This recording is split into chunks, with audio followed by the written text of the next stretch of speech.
வணக்கம். நான் உங்கள் அன்பான சயின்டிபிக் வேதிக் அஸ்ட்ராலஜர் அஸ்ட்ராலஜி பேசுகிறேன். நல்லது நினைப்போம், நல்லதே நடக்கும்.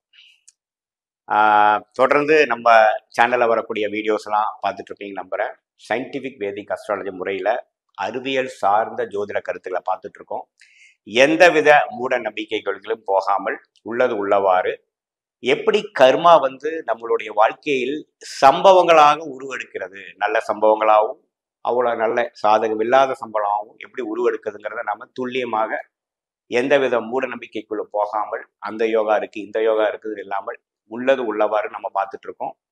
இப்போ பார்த்தீங்கன்னா நம்ம சேனலில் ஃபர்ஸ்ட் டைம் வரவங்க கண்டிப்பாக சப்ஸ்கிரைப் பண்ணுங்க, பெல் பட்டன் கிளிக் பண்ணுங்க, தொடர்ந்து நம்மளோட வீடியோஸ் பாருங்க. அப்போதான் உங்களுக்கு ஓரளவுக்கு ஜோதிட விஷயங்கள் நல்லா புரியும். அதே சமயத்தில் பலாபலன்களும் உங்களுக்கு சிங்க் ஆகி வரும். இப்போ பார்த்தீங்கன்னா இந்த வீடியோவில் நம்ம என்ன பார்க்க போறோம்னா மாத பலன், அதாவது பிப்ரவரி மாதம் 2024 எப்படி இருக்க போகுது அப்படிங்கிறது பார்க்க போறோம். அதாவது தை மாசத்தோட பாதியில இருந்து மாசி மாசத்துல தை மாசத்தோட செகண்ட் ஹாஃபும் மாசி மாசத்தோட ஃபர்ஸ்ட் ஹாஃபும் எப்படி இருக்குங்கிறது நம்ம பார்க்க போறோம். பலன்கள் பார்க்க முன்னாடி கிரக அமைப்புகள் எப்படி இருக்குங்கிறது முதல்ல நம்ம தெரிஞ்சுக்கலாம். அதாவதுங்க, மேஷத்துல குரு இருக்கிறார், உங்களுக்கு எல்லாரும் தெரியும். அது ஆண்டு கிரகம். பிப்ரவரி மாசம் குரு பயிற்சி கிடையாது. அதே சமயத்துல கும்பத்துல சனி இருக்கிறார். அவரும் பிப்ரவரி மாசம் பெயர் போறது இல்லை, கும்பத்திலே தான் இருக்க போகிறார்.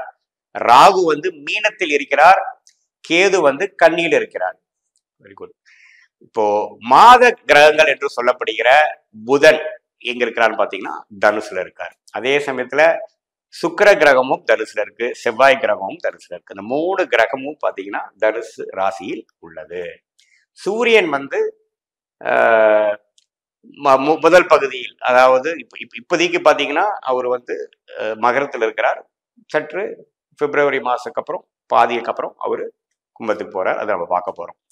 ஸோ இப்படி இருக்கக்கூடிய ஒரு அமைப்பு பாத்தீங்கன்னா பிப்ரவரி மாசம் ஸ்டார்ட் ஆகிறப்ப எப்படி இருக்க போகுது அப்படின்னு பாத்தீங்கன்னா, மாதத்தில் 2வது நாளே பிப்ரவரி 2ஆம் தேதி என்ன ஆகுதுன்னு பாத்தீங்கன்னா புதன் தனுசு ராசியிலிருந்து மகர ராசிக்கு இடம்பெறுகிறார். அதே மாதிரி செவ்வாய் பிப்ரவரி 6ஆம் தேதி தனுசு ராசியிலிருந்து மகரத்துக்கு இடம்பெறுகிறார். அதே மாதிரி பாத்தீங்கன்னா பிப்ரவரி 12ஆம் தேதி பாத்தீங்கன்னா சுக்கிர கிரகமும் பாத்தீங்கன்னா இடம்பெறுகிறார். எங்க மகரத்துக்கு இடம்பெறுகிறார்.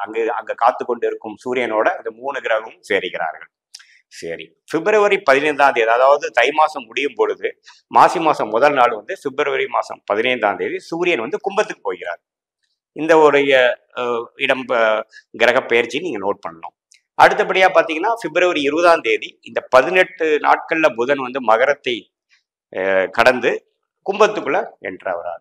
ஸோ டோட்டலா பாத்தீங்கன்னா பிப்ரவரி 2ஆம் தேதியிலிருந்து பிப்ரவரி 20ஆம் தேதி வரைக்கும் இது மாதிரி மாத கிரகங்கள் இடம்பெயர்கிறத நம்ம நோட் பண்ணிக்கணும். இந்த இடம்பெயர்ச்சி, இந்த மாதிரி மாற்றம் ஒரு ராசியிலிருந்து ஒரு ராசிக்கு மாறுறது எந்தவித தாக்கத்தை ஒரு ராசிக்கு கொடுக்க போகுதுங்கிறது நாம பார்க்க போறோம். துலாம் ராசிக்காரர்களுக்கு 2024 பிப்ரவரி மாதம் எப்படி இருக்க போகுதுன்னு பார்க்க பொழுது நல்ல ஒரு மாற்றத்தை கொடுக்கக்கூடிய ஒரு அருமையான மாதமாக துலாம் ராசிக்காரர்களுக்கு வருகிறது. ராசி அதிபதி சுக்கிரன் 3ஆம் இடத்துல மறைந்து ஜனவரி மாதம் முழுசும் இருந்தது பிப்ரவரி மாதம் 6ஆம் தேதியிலேயே பார்த்தீங்கன்னா, குறிப்பா பிப்ரவரி 12ஆம் தேதி சுக்கிரன்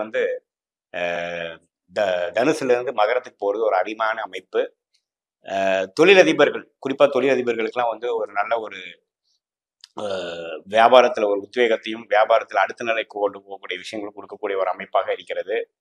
மற்றபடி செவ்வாய் புதன் எல்லாமே 3ஆம் இடத்துல இருந்து 4ஆம் இடத்துக்கு வர்றது அருமையான ஒரு அமைப்பு. ஆல்ரெடி பாத்தீங்கன்னா குரு ராசியை பார்த்து நல்ல ஒரு அமைப்பு கொடுத்துட்டு இருக்கிறார். துலாம் ராசிக்காரர்களுக்கு உத்வேகத்தையும் ஒரு புத்துணர்ச்சியும் கொடுத்துட்டு இருக்கிறார். 6ஆம் இடத்துல இருக்கிற சனி கடனை கட்டுப்படுத்தி ஓரளவுக்கு நல்ல ஒரு அமைப்பு கொடுக்கிறது. 3ஆம் இடத்துல இருந்து சுக்கிரன் 4ஆம் இடத்துக்கு போறது பாத்தீங்கன்னா நல்லாமே லைஃப் விஷயங்கள், வியாபார விஷயங்கள், எல்லா வாழ்க்கை சம்பவங்களும் கொஞ்சம் அடுத்தடுத்து லைஃபுக்கு ஃபார்வர்டு கொண்டு போகக்கூடிய அமைப்புகள் கொடுக்கக்கூடிய அமைப்பா இருக்குது. ஏன்னா 4ஆம் இடங்கிறது கேந்திரஸ்தானம். 4ஆம் இடத்திலிருந்து 10ஆம் இடங்கள் சொல்லப்படுகிற தொழில் ஸ்தானத்தை இது மாதிரி சுபகிரகங்கள் பார்க்கும் பொழுது நல்ல ஒரு உத்வேகத்தையும் நல்ல டெவலப்மெண்ட்டையும் கொடுக்கக்கூடிய ஒரு அமைப்பு கொடுக்குதுங்க. அதே சமயத்துல வேலையில் இருக்கிறவங்களுக்கும் பாத்தீங்கன்னா ஒரு நல்ல இடமாற்றம் அல்லது நல்ல ஒரு உத்தியோக உயர்வு கொடுக்கக்கூடிய அமைப்பு இருக்கு. மாணவர்களுக்கும் பாத்தீங்கன்னா நல்லா படிக்கக்கூடிய அமைப்பு இருக்கு. ஏன்னா 4ஆம் இடத்துல புதன் வர்றது பாத்தீங்கன்னா அது சூரியனோட சேர்ந்து நிபுணத்துவம் யோகம் கொடுத்து நல்லா ஒரு படிக்கிறதுல ஒரு சிரத்தையும் ஒரு கான்சென்ட்ரேஷனும் கொடுக்கக்கூடிய ஒரு மாதமாக உண்டு. ஸோ பொதுவாக பார்த்தீங்கன்னா ஜனவரி மாதம் கம்பேர் பண்ணுறப்போ பிப்ரவரி மாதம் துலாம் ராசிக்காரங்களுக்கு எல்லா வித நபர்களுக்கும் வயசு வித்தியாசம் பாராமல் நல்ல பலன்களை கொடுக்கக்கூடிய அமைப்பாக இருக்கு. ஏன்னா 3 கிரகம் வந்தீங்கன்னா கேந்திர பலம் பெறுகிறது. அதே சமயத்தில் பிப்ரவரி 15ஆம் தேதிக்கு மேலே சூரியன்கிற கிரகமும் பார்த்தீங்கன்னா இப்போ 4ஆம் வீட்டிலேருந்து 5ஆம் வீட்டுக்கு போகிறது ஒரு நல்ல அமைப்பு தான். வந்து 11ஆம் இடம் என்று சொல்லப்படுகிற லாபஸ்தானத்தை பார்க்குறாரு.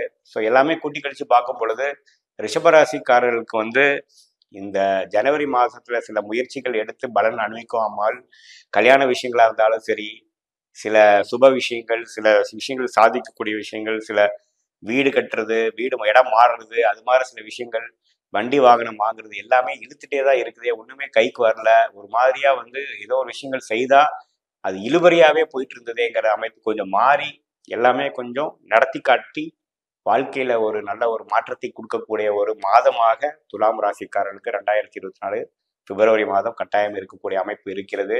ஒரு சாதகமான தசாபுத்திகள் போறவங்க நல்லாவே இது ஃபீல் பண்ணலாம். சுமாரான தசாபுத்திக்கு போறவங்களுக்கு கொஞ்சம் ஒரு மாதிரியான ஒரு 50% இது பலிக்கக்கூடிய அமைப்பு உண்டு. ஸோ துலாம் ராசிக்காரர்கள் பார்த்தீங்கன்னா இந்த பிப்ரவரி மாதம் சில விஷயங்களை நடத்தி காட்டி வாழ்க்கையில அடுத்த லெவல் படிநிலைக்கு போகக்கூடிய ஒரு அமைப்பு கொடுக்கக்கூடிய ஒரு மாதமாக கட்டாயம் பிப்ரவரி மாதம் இருக்குது. சந்திராஷ்டம நாட்களாக பார்த்தீங்கன்னா பிப்ரவரி 17, பிப்ரவரி 18ஆம் தேதி துலாம் ராசிக்காரர்களுக்கு சந்திராஷ்டம் நாட்களாக வருகிறது. அந்த நாட்கள் வந்து அதிகமாக ஒரு லாங் டிஸ்டன்ஸ் டிராவல் பண்றது, ஒரு முக்கியமான முடிவுகள் எடுக்கிறது, சில விஷயங்கள் தொடக்க விஷயமாக செய்கிறது, அதெல்லாம் பண்ணாமல் கொஞ்சம் அவாய்ட் பண்ணிக்கிறது நல்லது. அந்த டைம்ல வந்து மைண்டு வேவரிங்கா இருக்கும். ஸோ அந்த 2 தினங்களை தவிர்ப்பது நல்லது. ஸோ பிப்ரவரி மாதம் 2024 வந்து எப்படி இருக்க போகுதுங்கிறது பார்த்தீங்க. இது பார்த்தீங்கன்னா பொதுவான பலன் தான் ஒழிய இது வந்து உங்களுடைய ஜென்ம ஜாதகத்துல வரக்கூடிய தசாபுக்திகளும் அந்தந்த ஜாதகத்தில் இருக்கக்கூடிய கிரகத்தின் பலமும் வைத்துதான் நாம வந்து என்ன மாதிரி ஒரு பலன் இருக்குது துல்லியமா எடுக்க முடியும். இந்த கோச்சார முறையில அடிப்படையில இந்த பயிற்சி முறையில வரக்கூடிய மாத பலன் வந்து ஒரு பொதுவான பலனா தான் நீங்க எடுத்துக்கணும். அதாவது தொடர்ந்து இது மாதிரி மாத பலன்கள் நம்ம சேனல்ல பார்க்கும் பொழுது பார்த்தீங்கன்னா உங்களுடைய வாழ்க்கையில உங்களுடைய ஃபேமிலியில எது மாதிரி விஷயங்கள் போயிட்டு இருக்குது அப்படிங்கிறத கொஞ்சம் நீங்க ரிலேட் பண்ணிக்கலாம். தொடர்ந்து ஒரு 3-4 மாசம் பார்க்கறப்ப தான் உங்களுக்கு சிங்க் ஆகும். அதை நீங்க தெரிஞ்சுக்கணும். அப்ப நான் சொன்ன நல்ல பலன்கள்லாம் வந்து நடக்கலையே, கெட்ட பலன் தான் அதிகமா நடக்குது அப்படின்னு சில பேர் கமெண்ட்ஸ்ல போடுறாங்க.